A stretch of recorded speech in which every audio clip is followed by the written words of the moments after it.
Hello and welcome to Capricorn Makes. I'm Stacy, and in this video I wanted to do a very simple what's in the box for the locks that I already own. I'm not going to go too in depth about what I have and the sorts of fiber I have and like what can be done with it, but I will just sort of talk about whether or not what I have is going to be unsuitable for the type of thing that I want to be doing. And I will talk a little bit about the characteristics of what I'm showing you and why it will or will not work for what I am looking for. I may do some more detailed explanations and videos in the future if there's any interest, but for now I am just going to get started and see what I can find. A lot of the information that I have comes from places like this this book. This is the Fleece and Fiber Source Book. It is a very good example of like how to figure out what breeds of what breeds of animals are going to give you what kind of result, what is normally done with the fleeces, how it usually arrives to you, what it looks like after washing, and whether it's good for felting or for for various different things. It talks about all of those different properties of the fiber that you're working with. And it's really cool. I mean, like it's you can pick up books like this at the library. You can see them in the crafting section of your bookstores. Just have a flip through if you are at all curious, because I'm not really going to show off too much of this book, but the way it's laid out, I mean, you can see without getting too close in there. It gives you lots of different samples of like what a wool will look like during various stages of its spin, or like whether it's been unwashed or washed or things like that. I have brought this head that I self-sculpted to the party so that you can see what it looks like with the head. This is roughly kind of a large MSD size head. It has, like, I haven't finished the head cap shape, but I believe it will be a 7, probably a 7/8, maybe a 6/7 when it's all done. Probably a 7/8, I think, because I think it can wear the wig that Anthem wears. Oh, here. So you can see the comparison with Anthem here. So this is quite a big head. It can wear this wig. It's just missing a little bit of the dome in the back for that shape. But I wanted to show you something that wasn't going to be, because Anthem is unsealed, I did not want to risk getting any of the unwashed fiber oil onto Anthem without having a really good way to clean her at this point. Because while a lot of my things like this have come pre-washed, there's either residue from some of the some of the soap may not have been washed out completely. Like this one does have a little bit of a soapy feel to it, which I just wash my hands afterwards, and I will wash this before I use it properly. And then this is unwashed, and while this is not particularly oily, it is dusty and it does have some skin oils on it, and I just want to avoid getting that on my dolls before I've had a chance to wash it myself. So with each sample that I pull out, I will try and talk about it as thoroughly as I can. This is a washed and brick-dyed Columbia locks, which does have quite a bit of crimp to it, which means that it's going to be less shiny and it's going to be fluffier. You can see like it's kept its lock structure with all of the individual curls pretty well in this, but there are these places that have gone all fluffy from the washing and dyeing process, and it has started to felt. The more crimp something has, the more easily feltable it is. So how this will work for wigs is either I would put it together as a wig and then fluff it out for like a really poofy, crazy wig with a lot of volume, or this would be a good candidate for turning into dreadlocks. Because of the tight crimp here, you could really easily take these and felt these down into really good dreadlocks. So if I take this fluffy bit here, I mean, even just with a little bit of, so for felting you want agitation and sometimes a heat change and like often bubbles will do. But you can see even just with some rolling here, it's completely changed the texture of this. This piece did look like that when I started.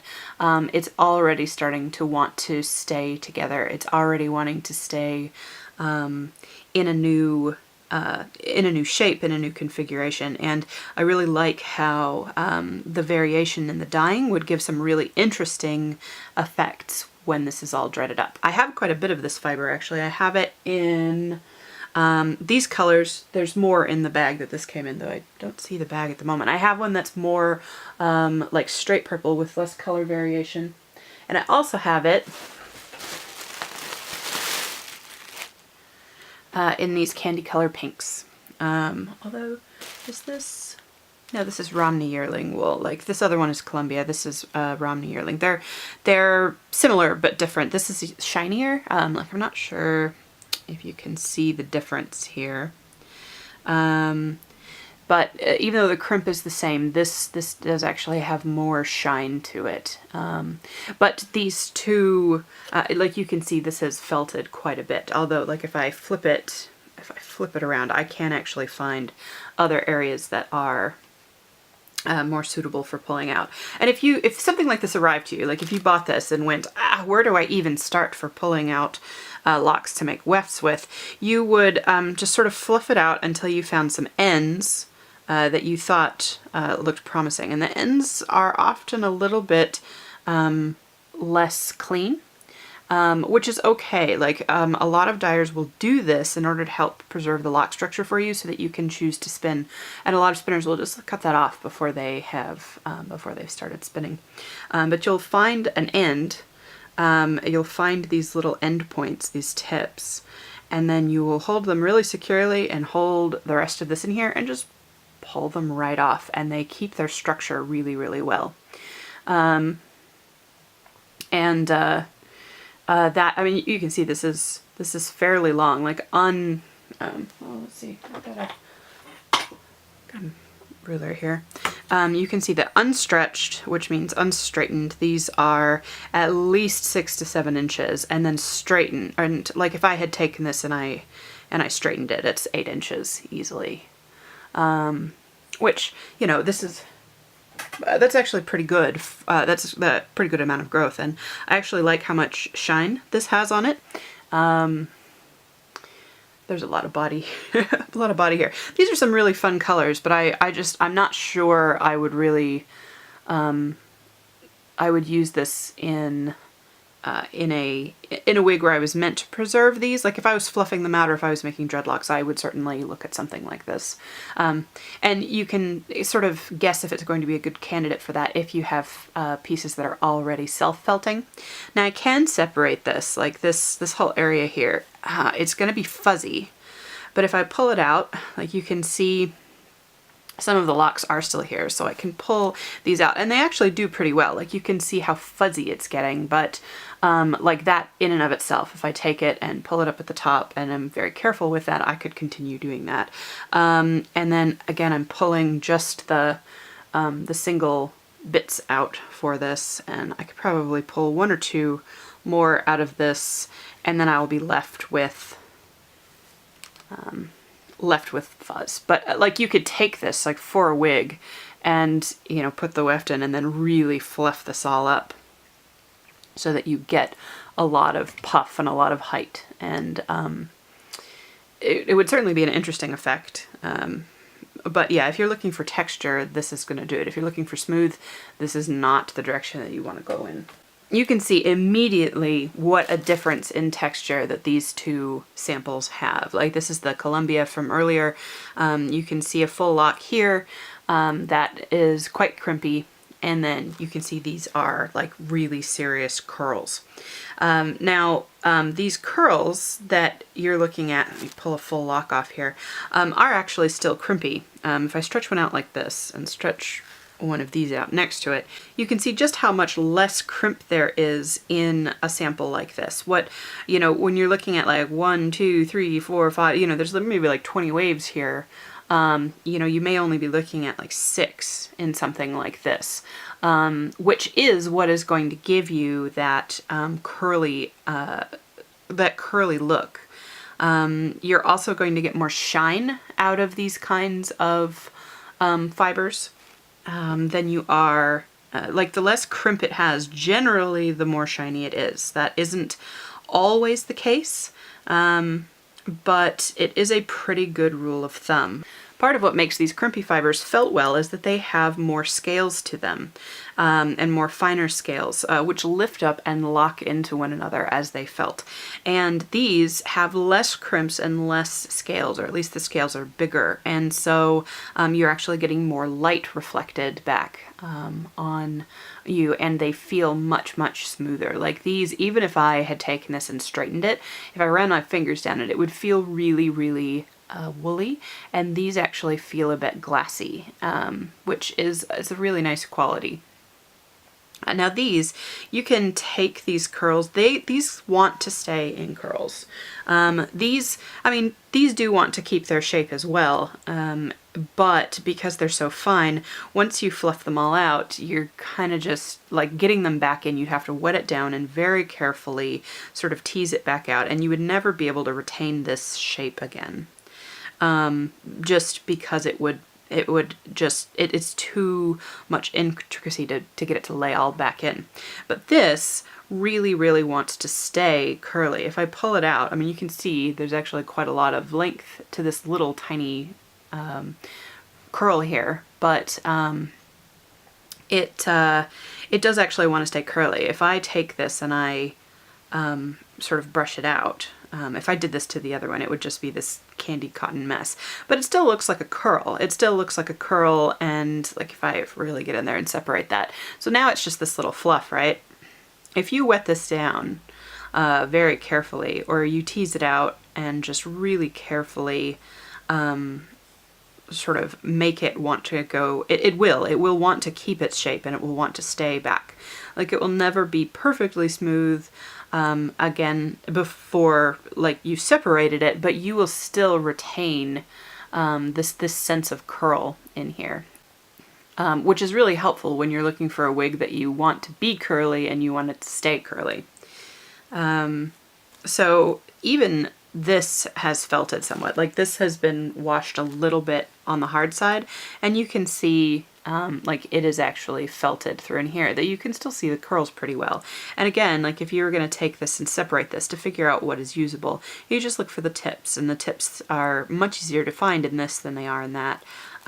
You just take it and you would carefully pull it out, and then you end up with locks. Like this may not be something that I would want to put around the face necessarily, and I actually think it's a little bit big, so I'd probably strip it down so that I have sort of a smaller, so I'll do it right here. But yeah, I mean, I think this would be perfectly fine if I brushed it out for sort of the bottom or the middle of a wig. That would not bother me at all. So this is just a cross. This is like a Lincoln long wool, which is really suitable for this kind of stuff. A Cotswold and tunic cross sheep. And I think I have this in a couple of different things because I have quite a lot from this dyer. This is Border Leicester, and which was from this sample that we saw before.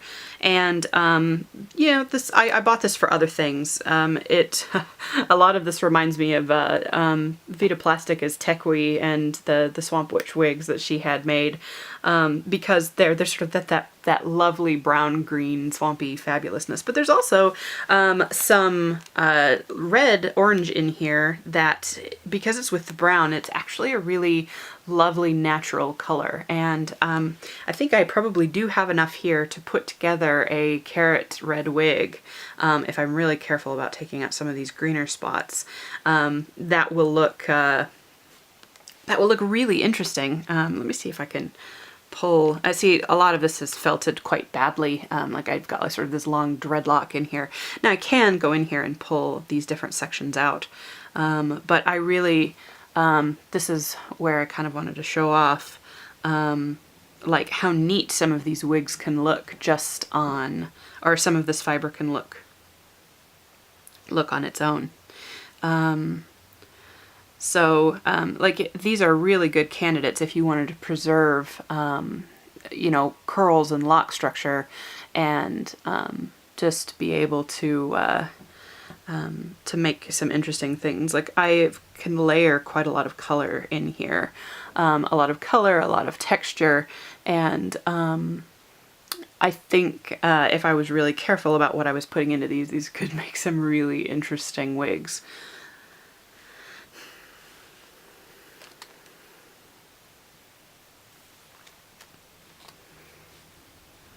Let's see, here's the red. Here's the red all together. I actually like how much brown there is and how much like the shine really picks up the orange in here.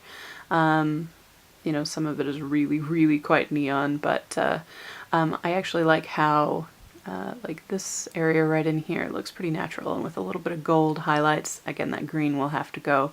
But I think that there is a lot here that is worth playing with and worth salvaging to try and see if I could get a really neat wig. Not that I have anybody in mind for a wig that's that color, but that is part of the fun of what's here. Now these are two samples that I have that are different. This is Mohair, and this is unwashed Mohair, and this is washed Border Leicester, which is a long wool. It is fairly shiny, and it is quite good for getting length. And both of these take dye really, really well because it has a lot of shine. You can see some of the shine here. Yes, this has been washed, and yes, this is pretty felty.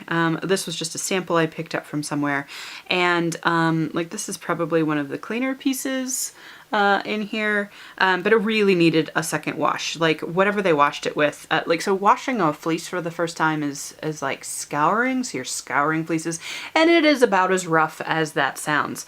Now here's like, this is probably a pretty good example of how dirty this could actually be. Like there's just some mud in here. It's not greasy at all, and it's not muddy enough that it's really noticeably coming off on my hands. But let me show you rewashed samples of these two to sort of give you an idea of what it does come out like. And now these aren't fully washed. Like I would probably do one more wash on these before I was happy with them. But even so even the one that was washed came out better. So here is the sample of the washed stuff, and you can see it is actually, I'm not sure you can tell very much, but it is actually whiter than the non-sample to the eye. And then here's the washed Mohair. So I mean that's the difference that that you got with that. And it's not paper white necessarily, but it is a natural, your hair is white. So here is like, so you can see the color up against the paper. The Mohair isn't actually any whiter than the Border Leicester is. It is just simply that this has a lot more shine to it, so it is reflecting a lot more light, although there is a yellow patch in it there that I think will go away. And the tips of these I didn't wash as hard because I was trying to preserve the lock. So when you wash these,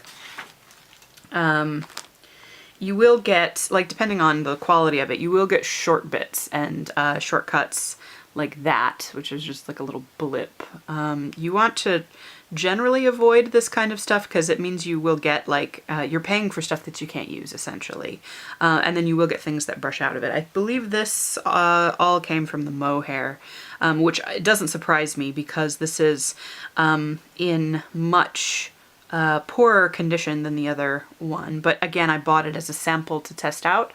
So this is probably the fleece that has been in the worst condition that I would consider buying, period.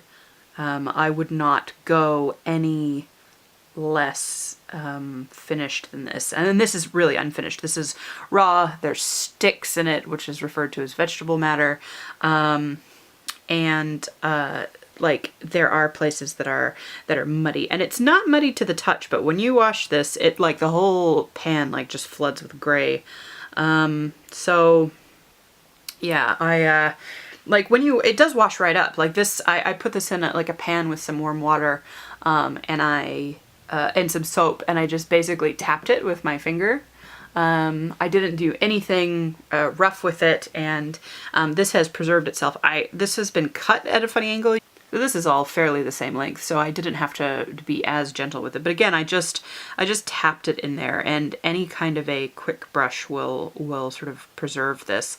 I was kind of experimenting how rough I could get with it while still preserving the locks, but I do think I would probably go back in and wash this tip to brighten it up, just because not washing it, and you can see this with the rest of it, not washing the tips does help preserve the lock structure while you're still working with everything, because again, you can take that and pull it and just the full lock will come out. That's all attached there. So that really helps when you're trying to figure out how to separate if you have like a big mass of something like this. Which is why felting in a lot of cases with this type of the long wool, the shinier wools, is not as big of a deal because it does come right out, which, you know, then I could take this, neaten it up just a little bit and pop that in as a weft if I wanted to. So that will be pretty interesting. Some of the other things that I picked up at Woolfest would have been, I picked up some other mohair. And you can see how it is a different texture to this. And it's also shorter for the most part. I do have some longer pieces in here. And I don't know, I think these animals, I believe this is also unwashed, just from the color, but it's much nicer. It's silkier, it's softer, it's not as, like it feels a lot finer, and I think this is going to be really beautiful when it's all you can actually see how much less crimp there is, less curl there is to this, and even unwashed, it's very shiny. So I think this is going to be absolutely gorgeous. And the fibers are actually smaller in diameter, so they're a lot finer and will look nicer in a wig. And I think this will take, like this would work as a straight or just slightly wavy wig rather well. So yeah, I'm looking forward to playing with that. But yeah, I have plenty here to do several different wigs with. And like I said, I have, there are some crimpier pieces in there as well. I did pick up some unwashed suri at Woolfest, and I know I've shown these off before, but I'll show them off in a little bit more detail. They do have second cuts. They are shorter pieces, and these are clearly from either two different animals or two vastly different parts of the animal. And they are definitely unwashed, and there are definitely some second cuts in here. So you can see like halfway along this, there is this piece that's been cut. Actually, judging from the texture of this, I suspect this would have been closer to the neck. Like this would have been just bordering on something that they would not necessarily throw away, but not offer for this type of crafting, because it is a bit coarse. But then this, which was nearby, is already, you can see it's already shinier, it's already longer, and this will wash out and will be really lovely and soft and shiny. Again, this is not particularly long, you know, by the time you get the wefting in. This would only be maybe a shoulder length wig, but there's still plenty here for me to play with in this particular animal. These ones are dirtier but also nicer. And again, there are, you know, there's little bits of vegetable matter. It's not really muddy, but the lock structure has been preserved here really, really well. There is more crimp to this than there is to this. It does actually look to be a slightly nicer animal because the fiber is shinier. So, and again, like I'm kind of picky about what I buy. And I got this, I got these samples because they were generous bags for the price, and if I'm going to be messing up some suri alpaca, I'm happy to do it on shorter lengths, on unwashed things that I can play with myself. And again, if I turn this over, you can see like it's a really pretty color. Like I'm not sure this one will wash up white. I think this animal is slightly gray. But it will over dye really nicely. It will take browns really nicely, whereas this one will more likely wash up to be much whiter. So that's that I think is going to be a lot of fun to play with. And these they're so fluffy soft. but I have other alpaca as well. I have lots and lots and lots of alpaca, but it's not suitable. It's not the same kind as the Surrey, so it's not suitable for hair really at all. It is it's not shiny. It's a different texture, and it just doesn't behave the same at all as what I have here. So, but again, I probably have enough here for like 10 wigs out of each bag. So I'm not going to make 10 wigs out of each bag, but that's a lot of wefts to play with and to try and dye, and to just really sort of enjoy seeing what is what. All right, let's see what else I got in here. I have lots of things that are amazing colors that won't necessarily make great wigs. As you can see, like this is more of that Columbia, and it's like some of these are so fun. And the lock structure on this is a little bit better, but because the crimp is so tiny, unless I'm doing dreadlocks, these are really going to be, here's another, some greens. I have a feeling I will just spin these up at like normal wool rather than try and use them for wig making. Now here's an interesting one I hadn't considered. Like I just looked at it and went, oh, it's a blue-faced Leicester. It clearly won't be good, but this is actually a cross. And now that I'm looking at it and sort of taking it apart, and this is the magic of sort of getting in here and seeing what I actually have, is going in here and going, oh wow, like there are actually pieces in here that that could work really well if I'm just really careful about what I pull out and how I use it. Again, like this would make a dreadlock wig work out pretty well, but some of these pieces, as long as I was careful to preserve them, again, would and there are areas that have much less curl to them, like this is felted quite heavily, but again, like if I have to work these out a little bit, but if I pull out a lock, and this would clearly need to be re-washed, but that could work out really well as sort of the basis for and again, like this here, like this is actually some really fun stuff. I hadn't considered this, but this could actually work really well if I was very careful about what I chose out of here. And that's the thing, like even within one animal, you're not necessarily going to get a consistent product because hair grows differently on different parts of the body, and depending on what part of the body that this is from, you're going to end up with some slightly different results. So that was an interesting surprise. Pretty sure this is from that same animal, actually. And there are some pieces in here that if I was really careful about combing out, this would be really awesome for a wig. I wasn't expecting this to be quite so smooth as it is. This is, oh yeah, here's some ends here. Oh my gosh, the length of this, the length of some of this is quite nice as well. But that's actually really lovely. And I think if I was, look at how shiny that is. Yeah, this could be really fun. And again, that's maybe a good 8 inches, 7 to 8 inches if I stretch it out, which I don't necessarily need to, but I have a feeling this would actually take the flat iron really well. As long as I was careful to preserve the color, like I may have to do some extra things to it. But yeah, that could actually be kind of fun to play around with. Yeah, so I may try some of this stuff because yeah, it's a bit felty, but it's separating really, really nicely. Like it doesn't want to felt, which, or while it is all in a jumble like this, it doesn't want to stay felted. Like I can take any little piece out of here and pull it right out, which does fluff it up, but then I can kind of tell where the top and bottom is, and it's re-smoothing down a lot, which are all really good qualities for something that doesn't want to felt. So hey, that's exciting. And I think this is some more of that as well. I think this is probably from another animal because I think it was from a different season.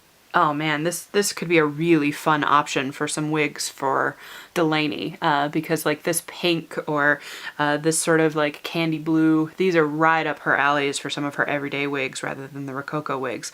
Although I could really see, like, couldn't you see like some Rococo wigs that have been done up in the crazy style, but just in this like really amazing color, yeah, that could really be some fun to play around with and experiment with. All right, that is really exciting. This would be some Gotland.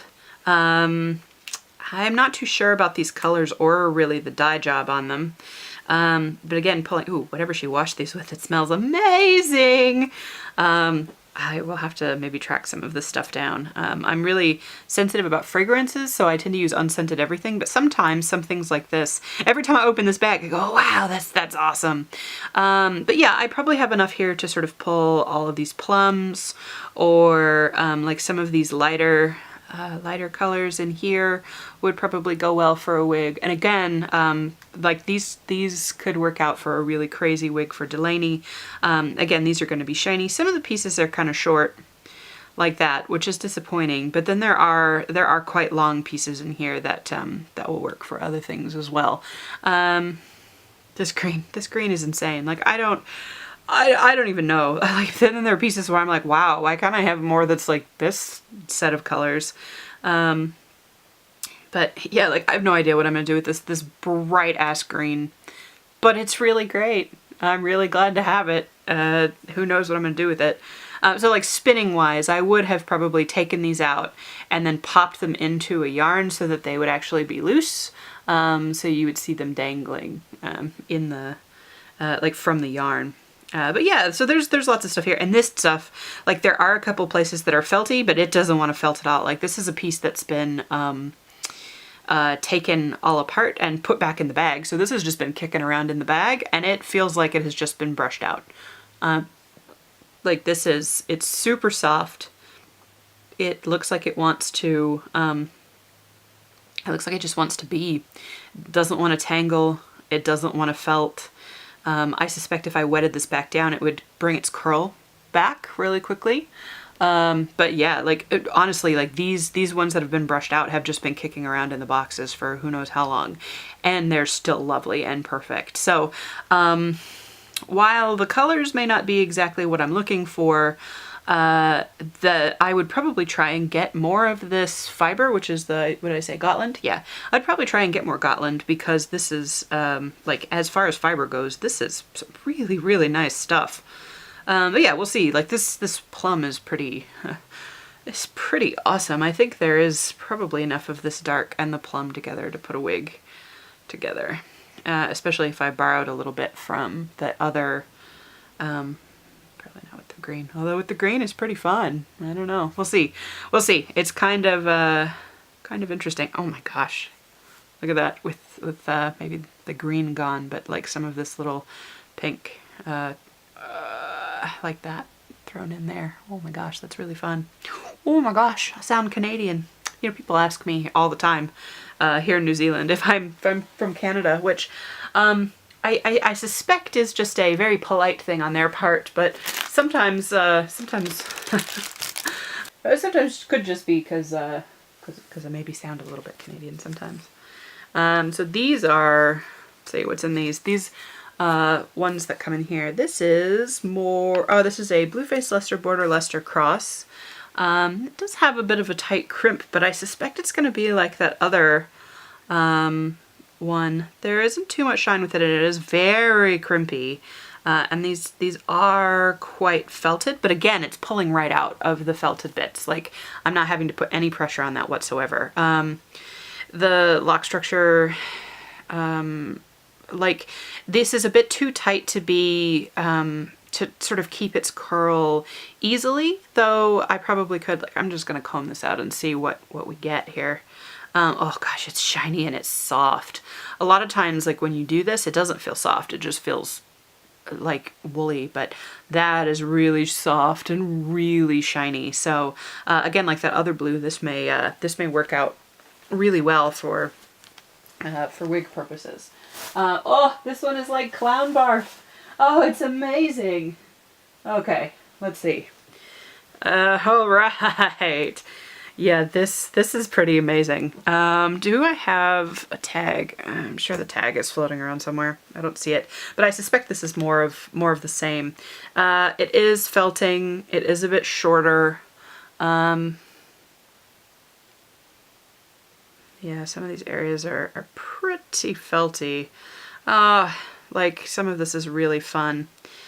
I don't know how well this will work. Like it is a little bit fuzzier than the other stuff was. Although it does seem to be, oh my gosh, look at that. It's really fun. There are some areas that are, oh wow, look at how tight that curl is. That's crazy. Like, you know, I could probably get a pretty natural hair thing going on with this if I was really careful to preserve those tips and packed it in there pretty nicely. I would get a halo, and I wouldn't really have any way to not have that halo happen. But yeah, I don't know. Like, wow, some of this stuff is so crazy.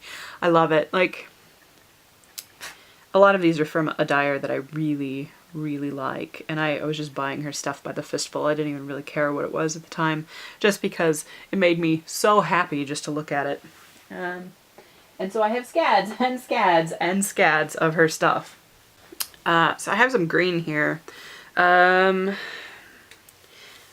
see. I don't really have any plans for green wigs. I actually use green a lot less than I used to, although some of this isn't too bad of a color. Like I'm not really keen on this apple green, but I do rather like this sort of mintier green that's here. Though I'm not sure I can really separate out enough to really bother working with. And this is a little fuzzier, so I don't know how well this will work, but you know, I could pull bits of this into other wigs. Wow, look at how tight those curls are. Yeah, I don't know about that one. We'll see. I do have some more stuff. Let's see what I got. All right, this is probably close to the last of it. So much orange. I have so much orange, don't I? Always. It's just fun. It's nice having pops of it. This is actually black that's broken, so it's got all the purple in it. So it's not flat. Like you can see some more fairly black spots, but the way it's broken, you can see all of the purple in there, and I just really love this. And again, this is a little bit felted, but it will pull apart into its locks. So that is apparently the top, and it will. This stuff will actually work out pretty well. I probably have enough there. I probably have enough of this color. I have enough of this color, and this is all from a local dyer, so I can actually ask for more of this at some point. I don't know if she has. I think it may be the same stuff that this is. It was in the same bag, but it feels different, so maybe not. Maybe this is something else. But yeah, I absolutely love the, actually this could be one hell of a crazy wig because of, I'm not sure what has caused it, but the top of all of this is light and the tips are all like really dark orange, and it's like that through all of it. Like I don't think she would have done that on purpose. I think it's just because of the way the dye took up. Wow, that could be really crazy. I mean, look at this. Look at how amazing that could be with all of the dark ends to this wig, with all of the light up at the top. That could be really wonderful. I don't have any use for this wig, but for hell, I may absolutely have to make that. And then the last couple of things are, I wanted to show you some silk filament. Now I kind of have to be careful with this. Not that you would have to be careful with a wig once you had it made, but this is the silk filament that that hasn't been cut. So it comes in really long lengths, and it feels like horsehair. Sorry, I've got to kind of be fairly careful with it, but it is very smooth and exceedingly shiny and feels like horsehair or coarse human hair, while still being like not terribly coarse. I mean, like, you can see sort of the fineness there, but it is long, it is smooth. You treat it like you would treat silk. I'm actually not sure how long. So these pieces look to be about 10 inches maybe. Not quite. But yeah, this could make a really incredibly lovely wig. Like the way you bought it, you'd have to be kind of so like this is it sort of all like clumped up together, but I have a feeling when you buy it, like it actually comes in, like these have been separated out from a larger packet, but you can see that there is just a ton of length here. And this stuff is, it's wild to work with. It feels just really, really strange. And like, so what I've gone through is just the locks that I have. It doesn't even include any of my fleeces. And I just went and grabbed a couple of random samples from my fleeces, so that you can see like sort of the different colors and textures. This will wash up white just like this stuff is. So this will wash up to a similar color white. This is probably the shiniest fiber that I own. I'm not sure I can get it, but it is like glass. So I may actually take some of this and make like some really, really carefully molded, sculpted wigs that take advantage of how much shine is in this. Things like this would dreadlock up really well. These are really dirty, so I'm really sort of being careful about, like, these have a lot of grease on them. These have, they're actually still sort of like wet with sheep goo. Like, this is one of the worst offenders in terms of how dirty it is, but the fleece itself would make for incredible hair, incredible dreadlocks. Like, it would be fluffy. Oh yeah, it's all wet there. But like, again, this would dreadlock really well. And because the sun has actually bleached all the tips out, if I pull a lock out here, you could see how if that was all dreadlocked out, it would have like the white ends to it, which could be incredibly cool. And then this is some of the new fleece I just picked up, but again, you can see how fluffy it is, and like this would work really well. The other thing I wanted to talk about is if you are making, like, you can make flocking out of any of this stuff, but this stuff is going to give you better coverage because it is finer, because it is kinkier, and like if you shave all of this stuff down really, really tightly, the individual pieces want to cling together, whereas these ones just don't. These ones would just look like, you know, something you shaved off of a dude's face with a razor. It wouldn't really cover nearly as well as this kind of wool would for flocking. So that is another thing to consider. But yeah, so I mean, I could see doing like flocking out of, do like shaved flocking out of this color and then doing a full wig out of this color. Like, yes, you're going to see this is actually gray, not brown or anything, or black. But you know, you could get a shaved part that is flocked with something that wants to cover, and then you get like the full fun long dyed effect on that as well. And again, like if I was doing a blonde, I would flock in something that was this color, and then maybe do like a white cut like that. But yeah, so that is one of the other things that you can consider. So yeah, this was a crazy, crazy, crazy video. Thank you so much for joining me. I feel better now that I've kind of reacquainted myself with what is in the box of locks. I do actually have more around. It's either unsuitable for wig making and I didn't even think showing it would be a good idea, or it's like shoved in somewhere else in another box. But yes, thank you so much for joining me, and I will see you in the next one.